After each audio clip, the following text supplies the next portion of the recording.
Welcome to Black Entrepreneur Blueprint, the #1 podcast and resource for Black entrepreneurs. I'm your host, Jay Jones, and Black Entrepreneur Blueprint was created specifically to educate and inspire Black entrepreneurs to launch, build, and grow successful, sustainable businesses. Join us as we help build an economic power base in the worldwide Black community by building and supporting Black-owned businesses. If you're currently an entrepreneur or want to be an entrepreneur, you're invited to join us each and every week here at Black Entrepreneur Blueprint.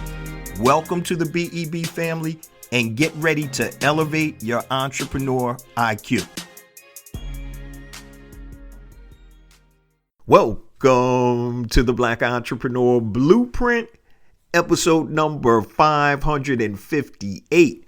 I'm your host, Jay Jones, and today we have another outstanding and informative show in store for you. Today's show topic is the 3 keys to Black economic empowerment, the realest take you ever heard. 3 keys to Black economic empowerment, the realest take you ever heard. Today, guys, we're getting super serious when it comes to economics and Black economic empowerment. There's a quote I always say, and it's, there's no revolution without economics. There's no revolution without economics. Economics runs and fuels everything. And today we're going to talk about the importance of Black economic empowerment, and I'm going to give you 3 keys to actually create that. So today we're going to talk about moving our people from where we are, which is the bottom of the economic totem pole, to the top.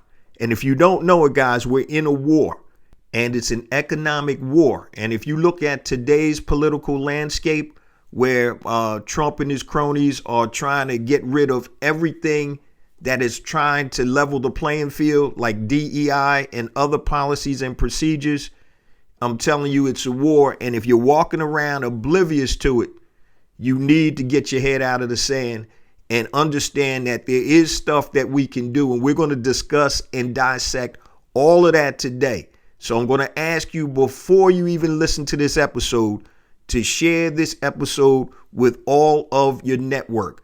It's super imperative, guys, that we change not just the narrative, but we change the reality of where we are on the economic totem pole. Now, before we get to today's show content, let me just share a few things with the Black Entrepreneur Blueprint family. First and foremost, I want to welcome all first-time listeners to Black Entrepreneur Blueprint. Welcome to the BEB family. Please stick around until the end of today's broadcast, and I'm going to share all my social media contact information and resource links, such as the link to my new revamped website, blackentrepreneurBlueprint.com. Guys, make sure you go to the website, hit the Learn tab, which is a drop down, and we have all types of resources to help you elevate your entrepreneur IQ, move you from point A to point B. So we have things on marketing, e-commerce, strategy and mindset, scaling your business, real estate, all types of free resources. So go to blackentrepreneurBlueprint.com and take advantage of all of the content and the whole ecosystem of Black Entrepreneur Blueprint. Now, let's get ready for today's content. So today, guys, we're going to be raw and a little uncut. So because I'm super passionate about this, I'm super passionate about us, the Black community worldwide, not just here in the States. This topic is of paramount importance, guys, when it comes to changing our economic outlook. So please share this with your entire network. I don't care if the people work 9 to 5, if you're an entrepreneur, your entire network, not just the United States, globally. Please share this episode. We want to get this good word out, guys, and it's time to get active. It's time to activate and actually put some of this stuff into play right now. So we're going to talk about the 3 keys to Black economic empowerment, the realest take you ever heard. These are my personal opinions from being a serial entrepreneur for over 25 plus years, successful serial entrepreneur, and also being a business coach for over 20 plus years. So I've seen the gamuts, guys, the highs and the lows. And I've been there. I've walked the walk. I've almost lost it all twice, but I was blessed to be able to come back and build two separate multi-million-dollar businesses. And once again, there's nothing out there that I haven't seen when it comes to economics and entrepreneurship in my experience and in my personal life in general. The first thing I want to do is kind of lay a foundation. And I looked up some information on Nielsen and some other sources about where we are right now. And I'm just going to read this. According to recent projections, Black economic buying power in the United States is expected to reach approximately $1.98 trillion by 2025, highlighting the growing economic influence of the Black community. Now that's 1.98 trillion with a T. This estimate is based on data from Nielsen and other market research firms analyzing trends in Black consumer spending. Now, the growth trajectory, this represents a continued increase from current levels, indicating the potential for further economic power within the Black community. Now, companies are increasingly recognizing the need to cater to Black consumers to their significant purchasing power. So that's a foundation. That's currently where we are right now in 2025. We're looking at $1.98 trillion in spending power. Now, I've heard people say that there's no such thing as the Black dollar. So I'm about to shut that nonsense down right now. So if there's no such thing as the Black dollar, there's no such thing as the white dollar, the Asian dollar, the Latino dollar. The dollars that you control are your dollars. Okay? So if you designate your dollars to go to Black-owned businesses, guess what? You're helping support your own community, just like everybody else does, but us. Okay? We all know about the circulation of the dollar in the white community, 15 to 18 days. Asian community, it's like 20 something days. Black community, 6 hours. So don't give me that nonsense that there's no such thing as Black dollars. Because if there's no such thing as Black dollars, there's no such thing as white dollars or Asian dollars or Latino dollars or wherever your ethnicity is. But when you are able to aggregate, and this is what we're not doing, when you're able to aggregate and you have a plan to spend money with your own community, all that does is help support and grow that community. You know, less than 2 cents of every dollar is spent on a Black-owned business. This is Black folks spending. Less than 2 cents of every dollar. Just imagine if you multiplied that from 2 cents to 20 cents. What kind of difference would that have in our community? And we're going to break all of that stuff down. Let's talk about key number one, which is change your mindset. Key number one is change your mindset. And under this, I have several bullet points. So the first thing you have to do, you have to change your mindset about money, right? Money is used as a tool to build wealth, not by depreciating products. This is from the mindset of economic empowerment. Yes, a lot of people spend money on depreciating things or products or whatever. Now, you can't help it. You buy a car, guess what? It's going to depreciate as soon as you drive it off the lot. We understand that. But your mindset about money should be used as a tool to build wealth. Okay? Use that change in mindset to build wealth. What can I take this dollar and do with it to help me build wealth? Here's a little side note, and I teach some of my clients this all the time. So when you get a chunk of money, a lot of people, the first thing they want to do is go buy something, pay off bills, which is fine, or do other things. But how about take that money so you can start making money? So when you get your tax refund, instead of going and buying dumb stuff, why don't you go and invest it in a business or whatever to help generate income? So you may get a $10,000 tax refund, right? Instead of paying off, everything and you're back down to zero, take the money to help make money so then you can pay off your bills or other things that you need to do. All right. We have to change the long-term thinking that we have versus the short-term thinking. So change your mindset. The first thing is about money. The next thing that you need to change your mindset about is consumerism. Guys, we are super consumers when we also need to be producers. Now, everybody in the world is a consumer because you have to buy things to live, but you need to balance out the ledger by also becoming a producer. Now, you don't have to necessarily start your business as a full-time business. You can have a part-time business. You can have a side hustle, but become a producer along with being a consumer. When you're totally in that consumer half of the page of that ledger, guess what? You don't have a chance. Everybody is coming at you with all their products and services, and all you're doing is consuming. You know, this country, the United States, was built on the physical labor of black folks.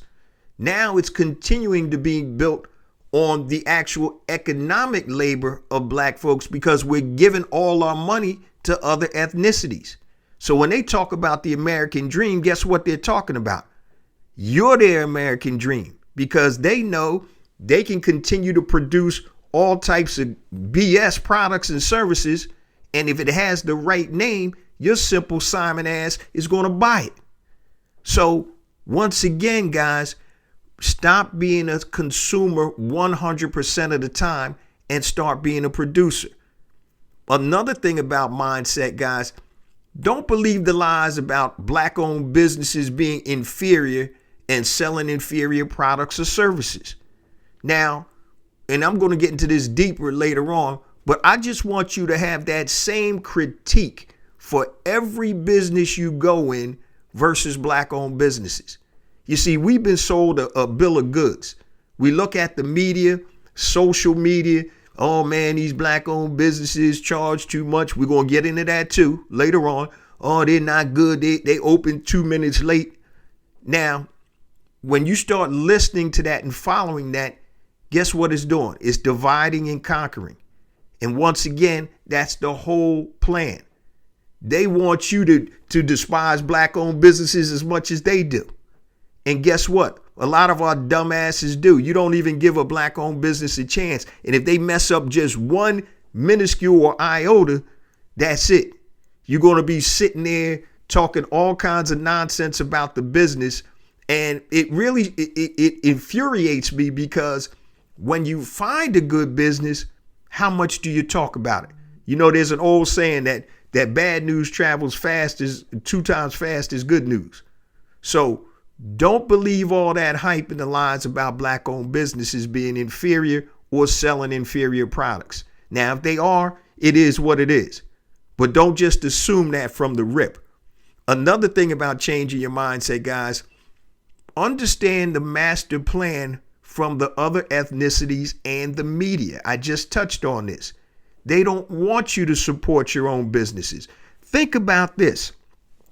What other ethnicity do you see, or ethnicities do you see going around talking or bad mouthing their own businesses? You damn sure don't see Asians doing it. You don't see Indians doing it. You don't see Latinos doing it. You don't see white folks doing it. We're the only ones doing this nonsense in public. Now, if you need to have a private conversation with a business owner, that's one thing, and that's fine. But everything you think doesn't have to go on social media. Everything you think, everybody doesn't need to know. So think about the master plan. And all of this social media, I'm telling y'all, it's not real. Not all of it. There's things that are put out there on purpose. When you talk about the elections, you talk about, China infiltrating the elections, the previous election. And things are put out there on purpose. The media shapes and controls narratives. So understand, and I touched on it earlier, guys, it's a war going on. And if you think everything is hunky-dory, you got another problem. You got more problems than listening to Jay Jones and Black Entrepreneur Blueprint. You got a lot of studying to do. All right? Because it's a war going on. So don't believe all that hype. And the last thing I want to say about changing your mindset is I did an episode titled Here's What They Think About You about 2 years ago. And what it was an excerpt that one of the BEB family members actually played me. And it was talking about a Chinese construction company that was in Jamaica. and the foreman of the Chinese construction company wouldn't hire black folks, native Jamaicans. And he was saying to one of the guys, one of the Jamaican guys, you guys are the dumbest people out there. You let us come over here, take over your country, build all this stuff, owned by the Chinese, and you're not making any money. They're literally coming over and taking over. They're not hiring people of Jamaican descent, and they're extracting all the resources. So it's an episode you can look at, look it up. Go to Google, Black Entrepreneur Blueprint. Here's what they think about you. So here's what they think about you guys. They think that you're going to continue to buy from people that don't give a damn about you and treat you like garbage. The mindset that I see a lot of us have is, you know what? You talk about the black owned stores versus the white owned stores. You can go into a Chinese corner store, right? Get your chicken wings or whatever. They throw the change on the counter. Guess what happens? You're going to pick it up like some happy-go-lucky nut, and you'll be right back in there the next day buying some more chicken wings, right? Now, if a brother or sister threw you the change on the counter, you'd have a problem and be yelling like hell all over social media. So once again, look at the critique. Are you critiquing other businesses like you're critiquing black businesses? Here's what they think about you. They know that it doesn't matter what they say or do, your Simple Simon ass is going to still patronize the business. It's almost like Jim Jones, right? So Jim Jones, the rapper, went into Gucci a couple years ago. He walking around on Instagram talking about, oh, they not giving me my champagne. I'm trying to spend 25, 30 racks. Blah, blah, blah. They not treating me right. What kind of nonsense is that where you're begging somebody to take your money that doesn't want your money? It's akin to going up to the counter, right? Buying a product out of a store. They spit in your face. You give them the money. Thank you very much. I'll be back next week. It's the dumbest shit that I've ever seen. Giving your money to people that don't care about you, don't even want your money. And excuse the expletives, because I get amped when I'm talking about this, because these are things that we can change. These are things that we can change, but nothing's going to change unless you change your mindset first. You're giving fools money that don't respect you, don't even like you. They're extracting money out of your neighborhoods and communities. So when we walk around, we in North Philly or wherever we are, and all we see is blight, other people coming in, they see dollars. That's the reason they're opening up stores all in our community. They're extracting the resources that are in that community and they're taking them out. So the first key, guys, is you have to change your mindset. Recognize and understand the playing field. Recognize and understand the game. Recognize and understand that this is a war. This is an economic war. We already know there's a racial war going on. We see what's happening right now with Trump as him and his cronies, like I said, are trying to dismantle everything that the Civil Rights Act from 1964 and 65 have put into place. They're trying to go back to states' rights. You know what that means is, right? Oh, let's shut down or take away big government. Let the states determine what's right. So when you get out there in them them southern states, South Carolina, Georgia, Florida, all of that stuff, and they have the ability to change the state laws and regulations, that's what they're talking about. It's a war out there. And we're sitting around worrying about some dumb stuff when we need to be focusing on building economics. There's no revolution, family, without economics. Remember that. Economics is the foundation for everything, and we're going to get into that a little bit later. But key number one, change your mindset. Change your mindset, change your money. Change your mindset, change your situation. Now let's jump to key number two, the importance of building successful, sustainable Black-owned businesses. Sustainable is the key word. We don't want to build businesses that last for a year, 2 years, and go out of business. Now, sometimes that happens, but we have to be more diligent when it comes to building the foundation of your business. And many times, unfortunately, we don't have the resources to build a strong foundation, or we don't know how to build a strong foundation. So let's talk about the importance of building successful, sustainable, Black-owned businesses. Number one, you got to move from super consumer to producer. Once again, stop being a consumer and now be a producer of goods and services. Okay? The next thing you want to look at is circulating dollars in our own community and becoming self-sufficient. We just talked about that a little earlier. The dollar stays in our community 6 hours, if that. Let me give you this example so you understand, because a lot of it, guys, is not done on purpose, but we don't even think about it. And I've used this example in a couple of episodes before. Just say you bring home $1,000 a week, right? So you get paid Thursday night. So Friday morning when you wake up, that $1,000 net is sitting in your account. First thing you do when you get up Friday morning, you go and you fill your tank up with gas, right? You put $60 in the tank of gas, and guess what? It's probably not a Black-owned gas station, right?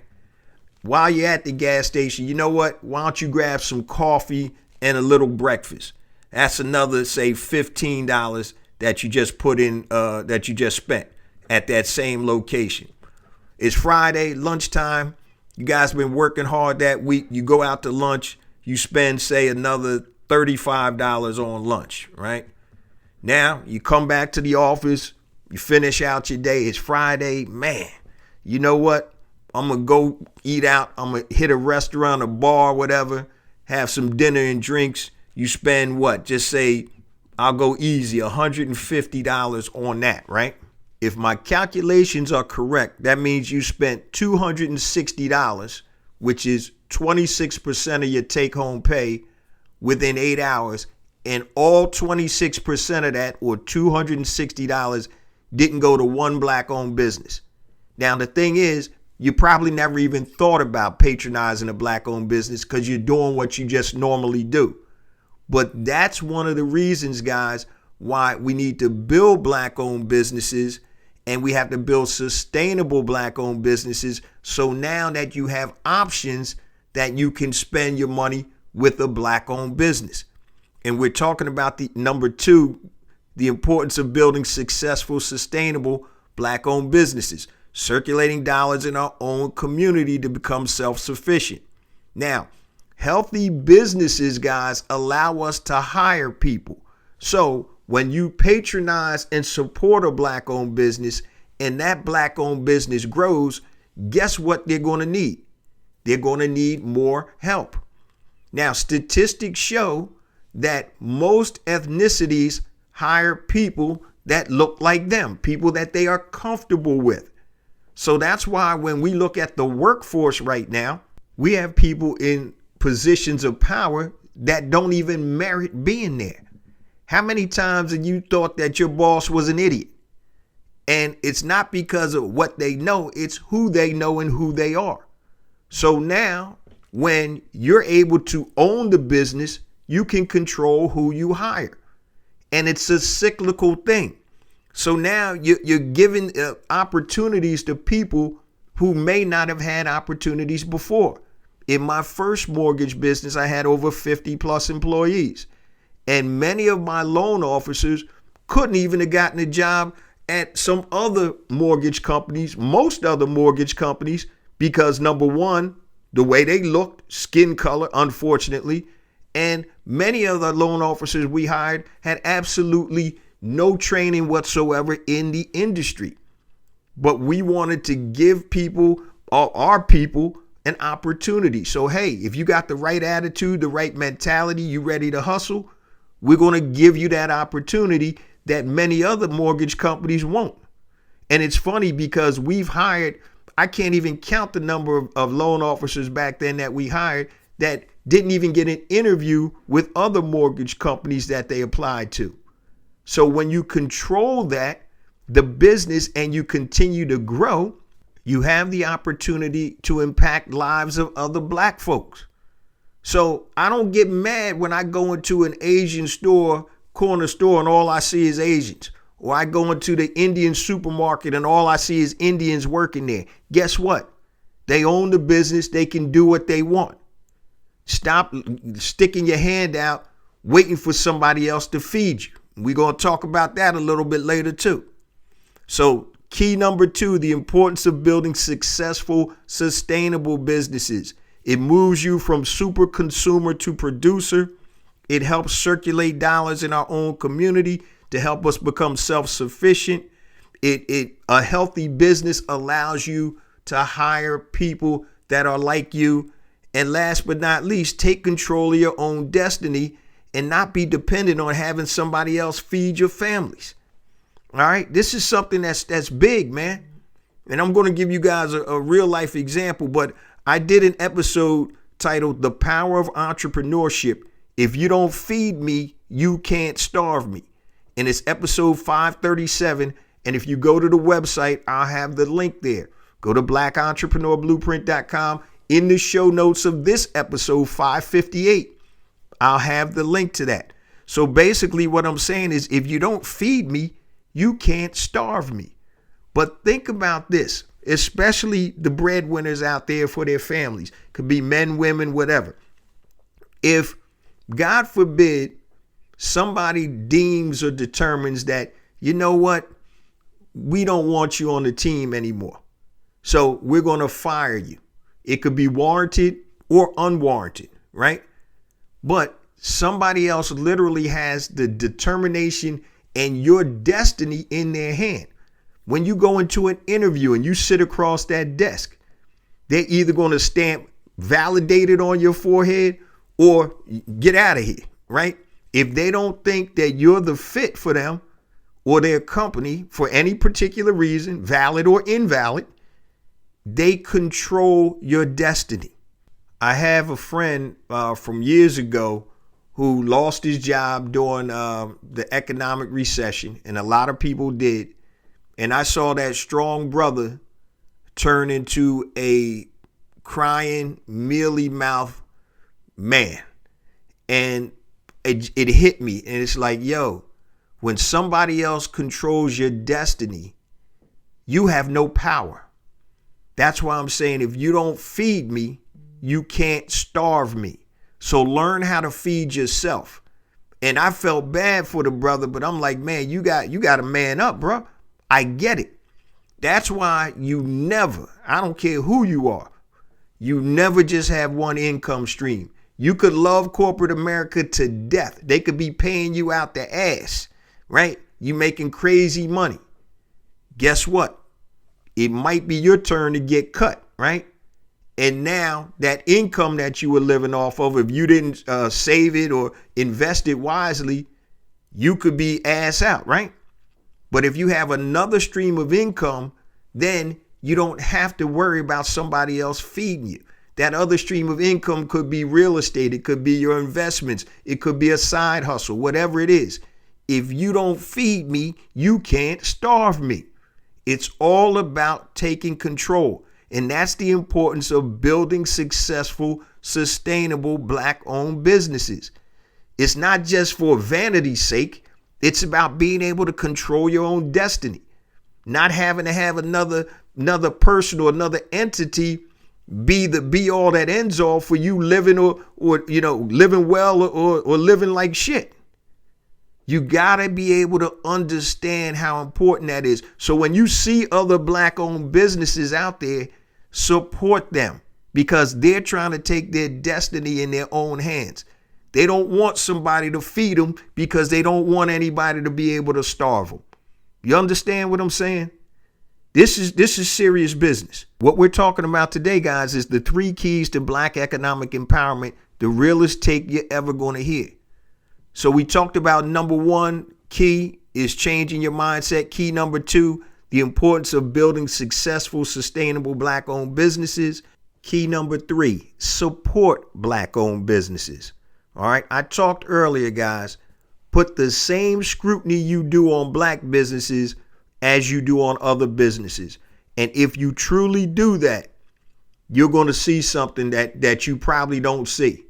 We're so used to oh, it's a black owned business, they got to treat me super well, which most of black owned businesses will try to do. But you expect something different from a black owned business than you expect from anybody else or any other ethnicity's business. You go into a big department store and they following you around, thinking you're going to steal something, but that's okay. Oh yeah, I expected that. You go to the Chinese store and get your chicken wings over there and they throw the change on the counter. Oh, that's okay. I expected that. You go to a black owned store and somebody look at you the wrong way, you think, and now it's all over social media. So I need you to put that scrutiny to other ethnic businesses the same as you do to black owned businesses. I want you to really be cognizant of that when you go into these other ethnic stores, right? Or the big box stores. Think about it. You probably don't think about it because you're so accustomed to it, right? But you go into a black owned store, now you get super sensitive. Your spidey senses is tingling. You're looking for anything you can point out to validate why you should not use or go to or support black owned businesses, because you've been brainwashed by media, social media, and just the whole narrative of the United States. Divide and conquer. That's what they're trying to do. So put that same scrutiny on other businesses, and I really want you to think about it. What do you accept from other businesses that you won't accept from black owned businesses? All right. And don't think just because they're a black owned business, they owe you anything. They owe you good service and good product, just like any other business. Another thing about supporting black owned businesses, don't expect black owned businesses to give you discounts and hookups just because they're black owned. Oh, brother man. Nah, man, they got to run a business also. Respect that. So when I just had a contractor come out here to my house to look at something, some work we were going to get done. And it was almost like he didn't want to give me the pricing. And I was like, bruh, I understand you have to make money. What is your price? Right? So I'm not looking for a hookup. I'm just looking for a fair price. Okay? That's another thing, guys. Don't expect any of these hookups or special discounts because you're black. Another thing I want you to understand is why pricing in a black establishment may be different than other ethnic establishments.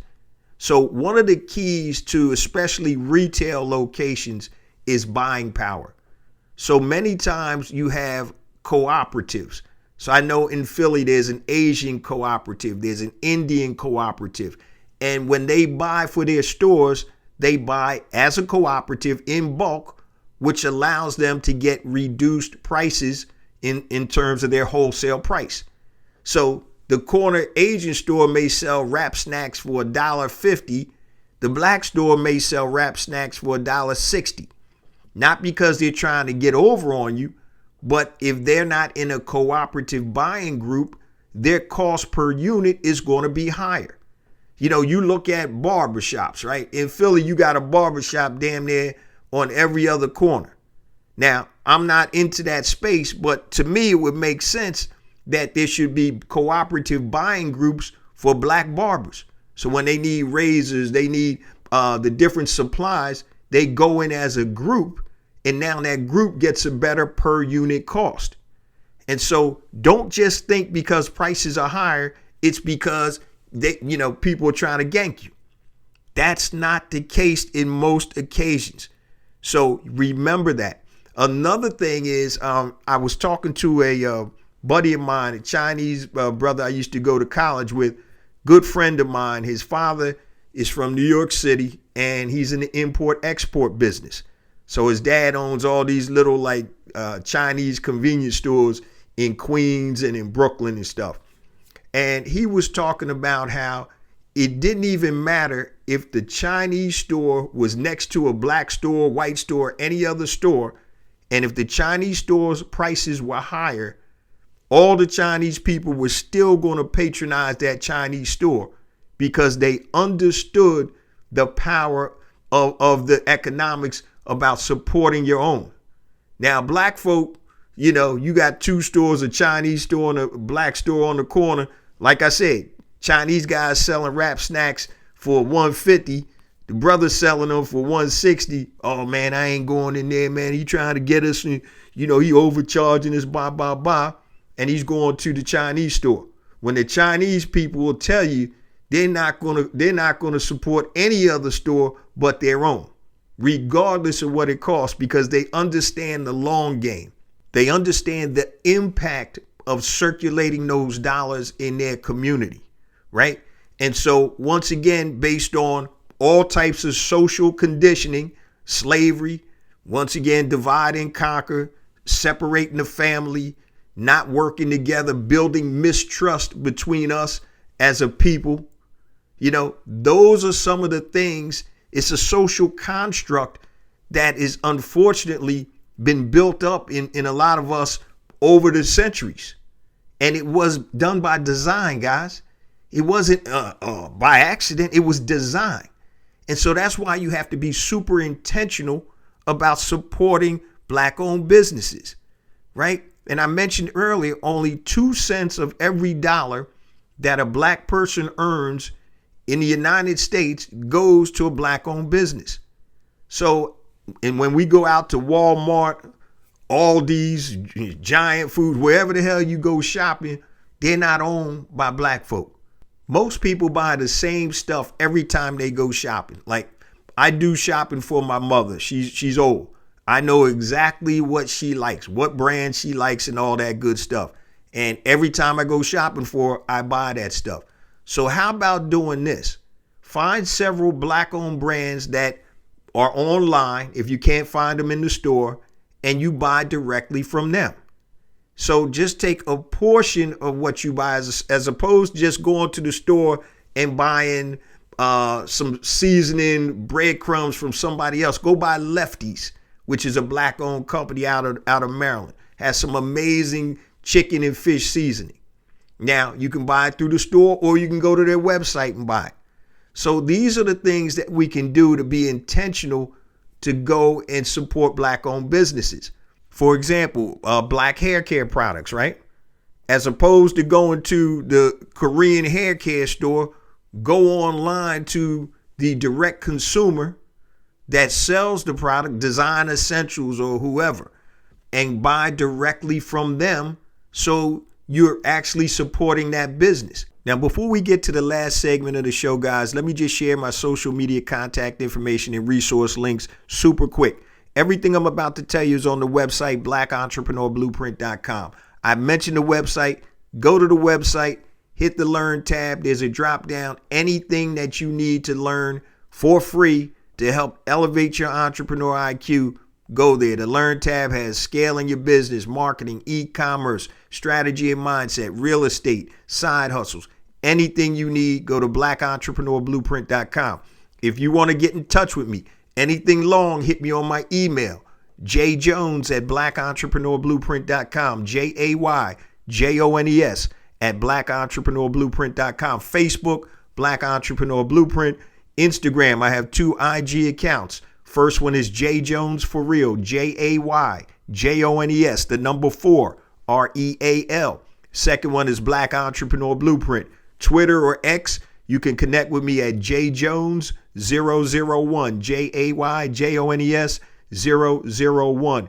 LinkedIn, just type in J Jones Black Entrepreneur Blueprint. I should come up. Also subscribe to the YouTube channel. I have additional content on YouTube that is not on the show. So go to YouTube, type in Black Entrepreneur Blueprint and hit that subscribe button. Now, for all you first-time listeners, we drop a new episode every Monday morning, 5 a.m. Eastern Standard Time. This is 558 weeks in a row. So we don't miss a week. I don't care if I'm sick, traveling, or whatever. So make sure you hit the subscribe button to wherever you're watching this or listening to this so you'll be alerted when new episodes drop. Now, let's get back to the last segment of the show. So today, guys, we talked about the 3 keys to Black economic empowerment. We talked about key number 1, changing your mindset. Key number 2, the importance of building successful, sustainable Black-owned businesses. And key number 3, supporting Black-owned businesses. And all of this stuff has to be intentional because we've been so programmed that we're not even thinking about it. When I gave you the example of getting your paycheck on Friday morning, you spent 26% of your weekly paycheck, didn't even think about a black-owned business because you're so used to doing what you're doing. So everything that we need to do, guys, is intentional. And I know it takes a lot of work, but that's what we need to change our socioeconomic position when it comes to the totem pole. $1.98 trillion a year come through black hands just in the United States. We're not talking about Canada, the rest of North America, and the rest of the world. Just imagine what would happen if we aggregated those resources and demanded change. D.L. Hughley made a comment several years ago, and I'm paraphrasing. He said, the only time white people or other people pay attention to us is if we're entertaining them or we're stopping that money flow, right? And that's real talk. We got to make people pay attention, family. Just think about this. We spend so much money on luxury goods, hair care, beauty supplies, nails, weaves, and all of that stuff. We can shut down major industries, just like the Montgomery boycott back with Martin Luther King during the civil rights era. Literally could shut it down. So as I mentioned earlier, when people say there's no such thing as a black dollar, don't bring that nonsense to me. I don't want to hear it. Because when you control those dollars, they're your dollars to put wherever you want. The issue is that we don't aggregate. We don't work as a community. And once again, a lot of that was due to social engineering. But why do Koreans control the beauty supply industry? It's because it's intentional. They decided that that was an industry that they were going to control.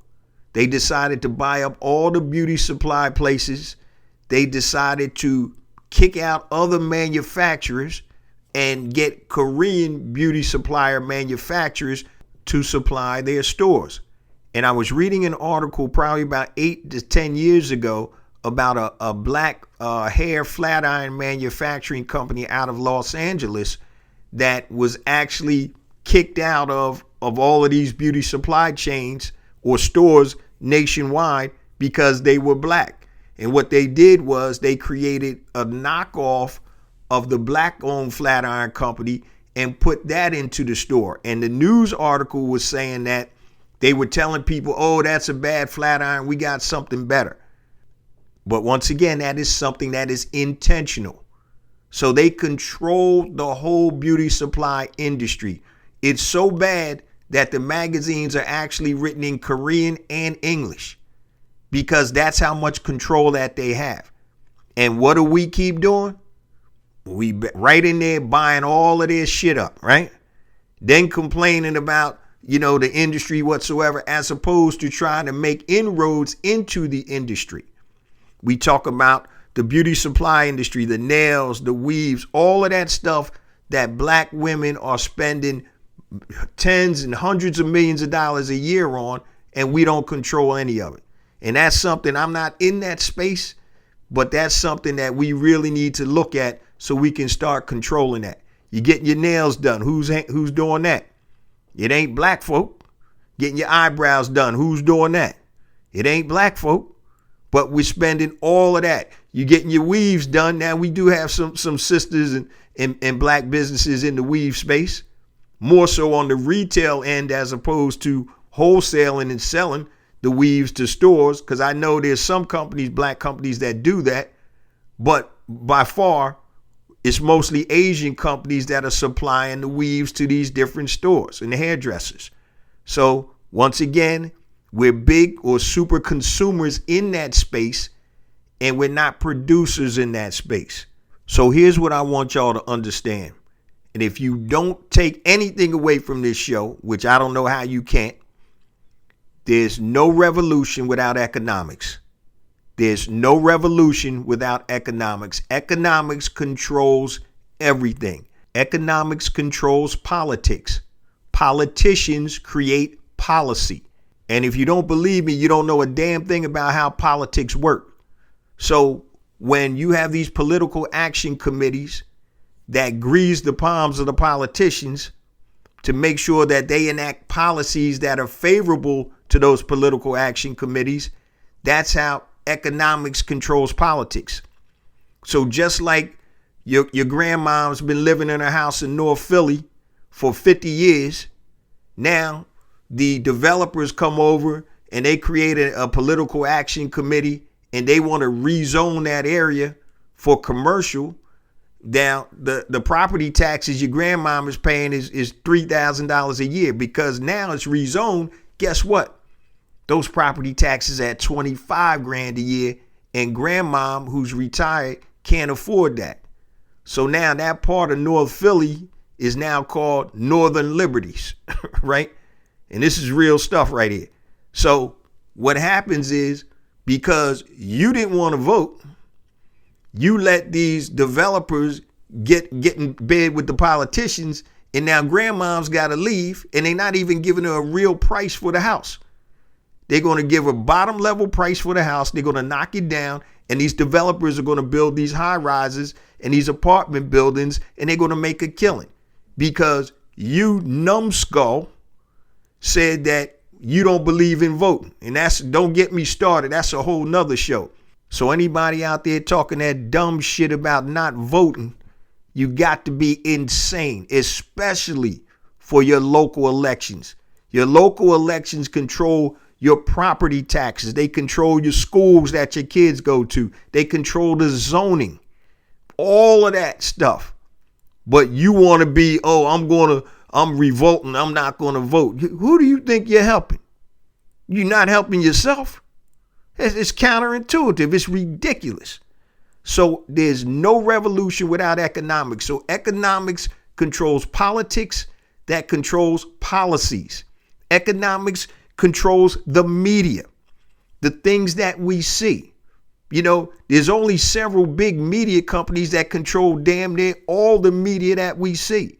So the narratives that are created are narratives that they want you to think. They want you to think black-owned businesses are no good, because now you're not going to support your own. You're going to go somebody else's business and support their business.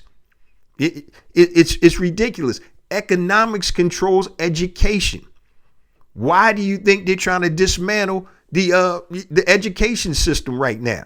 They don't want to go to school with you. And guess what? They don't care if your school's got computers, books, or whatever, or even heat, because they're going to create their private schools or charter schools, and their kids are going to go there.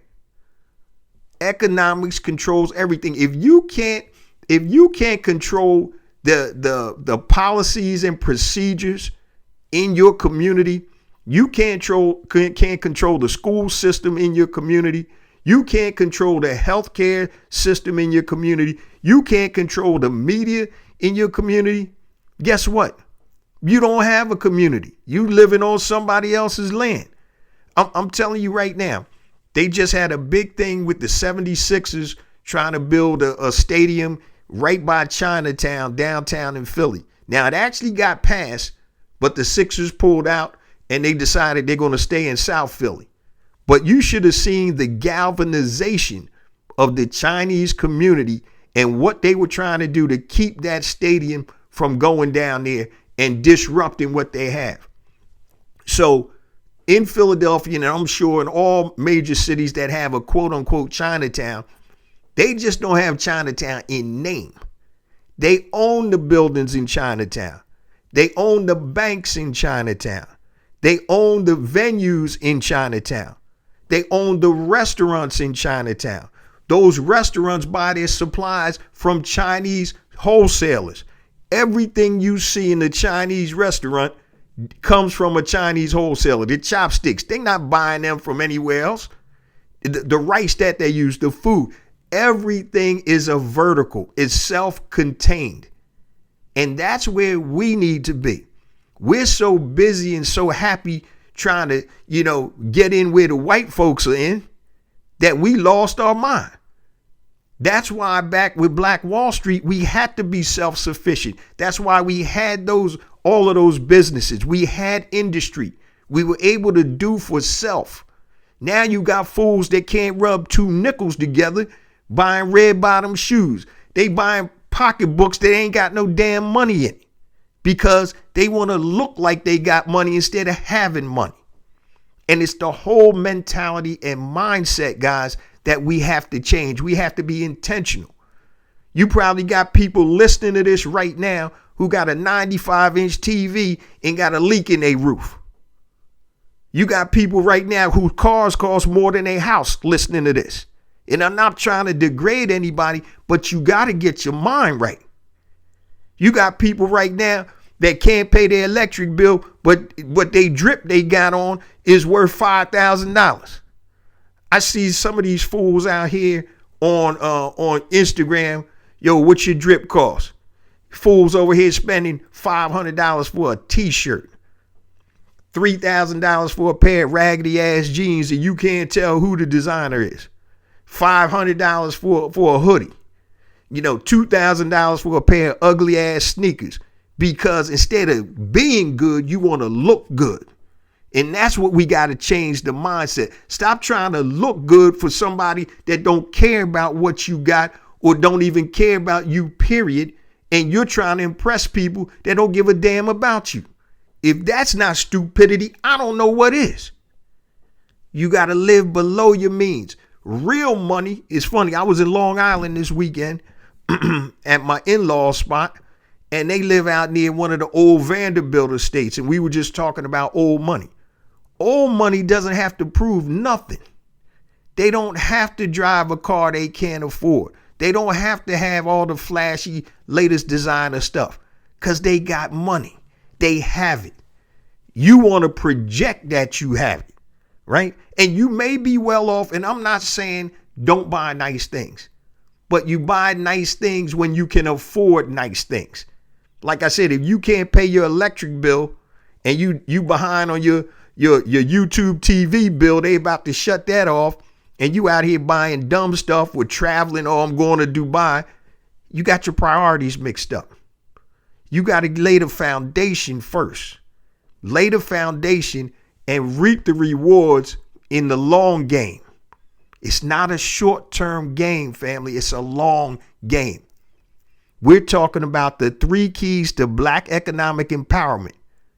Change your mindset, key number 1. Number 2, the importance of building successful, sustainable Black-owned businesses. And key number 3, support Black-owned businesses. Now, if you like designer brands, there's a ton of Black designer brands out there you can support.